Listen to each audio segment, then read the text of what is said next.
Want to speak real English from your first lesson? Sign up for your free lifetime account at EnglishClass101.com. Hi everybody, welcome back to Ask Alicia, the weekly series where you ask me questions and I answer them. Maybe. First question this week comes from Lidoan. Hi Lidoan. Lidoan says, "Hi, I'm studying in Finland in English. However, I don't really have a lot of chances to speak in English. So my speaking skill is still my weak point. I see there are a lot of ways to practice English on the internet for self-study, but they're too much for me to afford for just a private teacher online. What should I do to improve my advanced level speaking skills as I'm studying business? Thanks." Tough question. I would suggest maybe if you're at an advanced level that you don't focus so much on studying like English, like maybe don't focus so much on trying to find specifically an English lesson, but try to spend more time focusing on those skills. So by that I mean look for groups that practice speaking. So there's a really famous international speaking practice group called Toastmasters. You might check that out. They have community groups that you can join. So the purpose of these groups and other similar groups is to improve your speaking skills and like to improve your presentation skills and leadership skills. So when you go to one of these groups, the other people in the group will give you feedback, like how can you improve? So if you can share your goal with the other people in that group, they can help you, give you advice on like pronunciation, maybe the vocabulary words you should be using, something you can do to make your presentation better, and so on. So something like that, if you're at an advanced level, might be a little bit better than trying to find just English classes. So you can actually start to use the words and pick up new words that are specific for your goal. So I would suggest perhaps if it's difficult to find like some kind of teacher specifically for what you're looking for, see if you can find a group that's focused on business or like on presentation related skills. So I hope that this is helpful for you. Thanks for the question and good luck building your speaking skills. Okay, let's move on to your next question. Next question comes from Harshni. Hi, Harshni. Harshni says, "If somebody asks me a question in English, I can speak English without thinking. But while doing this, I make lots of mistakes with grammar. I say he instead of she or she instead of he while speaking. How do I overcome this problem?" Okay, I think you've already done the difficult part, which is realizing you made a mistake. So you can catch yourself, you notice the mistake. I would suggest though, like to practice making the correct choice when you're speaking is as soon as you realize you make a mistake, you say out loud the correct sentence. So this can be in the conversation. You can correct yourself in the conversation, which is actually quite normal. Native speakers do this all the time. Or if you realize after the conversation, just say it quietly to yourself out loud. So I would suggest actually saying it out loud, like getting your mouth and your body used to making the sounds and like the correct way to say the thing you said incorrectly before. So if, for example, you're like, "I saw Risa today. She was walking into the office." So that's a very common way that native speakers correct themselves. They go, "Oops, sorry, no, she." Something like that during the conversation is perfectly normal for native speakers and for learners. So if you realize your mistake in the conversation, you can do it during the conversation. Fix it. If you realize after the conversation, you can think to yourself, I should have said she in that situation. Oops, she was walking into the office. So that's fine to do too. So I think the hardest thing is to be able to catch your mistake. So maybe you already have that part okay. But just keep paying attention to yourself and think back on your conversation. So remember your conversations and what you said and maybe how you could have said it differently. So I hope that this tip helps you to overcome these little grammatical issues in your speech. Thanks very much for this question and good luck with your continued studies. Okay, let's move on to your next question. Next question comes from Angel McNamara. Hi, Angel. Angel says, "Hi, Alicia and team.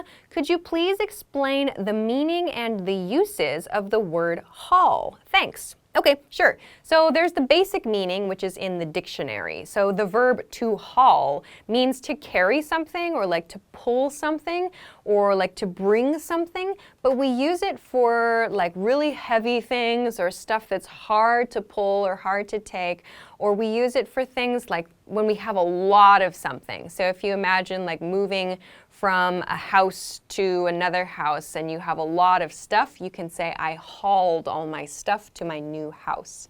So we use it for large quantities of things or like really heavy things, things that are difficult to pull or drag. So another example is like, I hauled all my paperwork to the city office this morning. The car broke down, so we hauled it home with a tow truck. So this is one use of haul. You'll also hear haul used for people when we have to do something by force, like we have to be like strong with somebody and we have to force them to do something. You might hear haul used in this case. It's used oftentimes when someone is in trouble, as like with parents and kids or like with police and criminals, that kind of thing. So for example, the suspect was hauled into the police station, or my parents hauled me out of bed every morning when I was a kid. So again, we have that image of like bringing or carrying something that's difficult to move or it's really heavy. So we use haul to do that.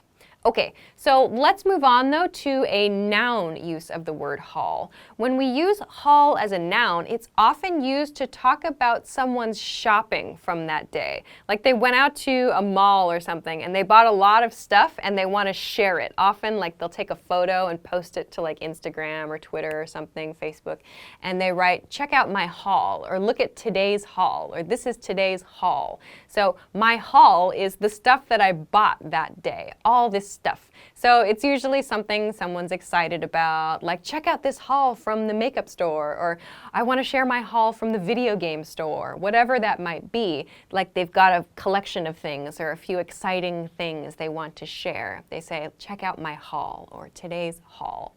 Again, this can have a negative meaning when it's used to talk about like criminal activity, like when it's talking about like drugs, for example, like the police recovered a haul of drugs, or like the FBI found a haul of stolen data.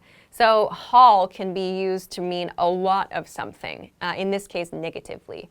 But in everyday like social media terms, we see it used to talk about people's shopping for the day, something that they are excited about. So the last use of haul is in an expression like it's a long haul home, or we have a long haul today. So we use this as we're like starting a journey. So maybe we have a long way to travel home, or we have to take a long time to get to a destination. We can describe that as a haul. So again, another common theme here with this verb or with this noun is that something is difficult, like it's hard to carry or it feels heavy. So it's like when we say I have a long haul home, it's like I have a long journey home, a long way to get home. It's going to be difficult. So these are quite a few ways that we use haul as both a noun and as a verb. So I hope that this helps your understanding of this word. Thanks very much for the question. Okay, let's move on to your next question. Next question comes from Akane. Hi, Akane. Akane says, hi, Alisha. If I have a plan in the future, should I use will or be going to? Okay, if you already have the plan, use going to. It's more natural to use will if you make your decision in the conversation, like right now, here in the conversation, you decide. So if, for example, your plan is to have dinner with your friends this weekend, and you know this as you begin the conversation, you can say, I'm going to have dinner with my friends this weekend. If you say, I will have dinner with my friends this weekend, it sounds really unnatural. Again, because will is used more for things we decide in the moment. You've come into the conversation with this plan. I'm going to have dinner with my friends this weekend. So please use going to in that case. So a situation where it would sound more natural to use will is like if you arrive at the restaurant, sit down, open the menu, and the waitstaff says something like, what can I get you? And you reply, I'll have the salad, please. So in that case, I will, sounds very natural. If you say, I'm going to have the salad, it sounds kind of like you had that plan when you walked into the restaurant. So that's probably a situation where will is going to sound more natural. So keep this in mind. Like, did I just make the decision? Did I have the decision in my mind before the conversation? So if you're just now deciding, maybe will is better. So I hope that this helps you understand the differences between will and going to. For some more points and some example sentences, please have a look at the video on our channel about will and going to. Thanks very much for this question. Okay, let's move on to your next question. Next question comes from Rajesh Kannan. Hi, Rajesh. Rajesh says, how do we use because of, since, and since then in sentences? These are frequently used by native speakers. Okay, let's look at because and because of first. So we use because or because of at the beginning of a sentence or in the middle of a sentence to express a reason for something. So when we use because or because of, we follow it with a simple noun, or we can follow it with like a whole phrase. That's fine too. So your reason can be just like one word, like because of rain, today's event has been canceled, or because of you, we were late for the meeting. So those are very simple expressions after because of. So because of rain or because of you. Let's compare this though with since. So we use since also to describe a reason for something, and like because, since can be used at the beginning of a sentence or it can be used in the middle of a sentence. However, unlike because or because of, we can't follow since with just a simple noun. We can't say like since you or since rain. We have to use a full phrase. So for example, since it rained, today's event has been canceled. Or since you were late getting here, now we're late for the meeting. So we need to have like a whole phrase with since. We can't just use because plus noun, like we can't follow that same pattern with since. Also, I would say that for the differences in formality here, since is going to sound a little bit more formal than because. So in everyday speech, we use because a lot more often than we use since. Positioning is really up to you. If the reason is very important to you, you can place the reason at the beginning of the sentence and start your sentence with because or since.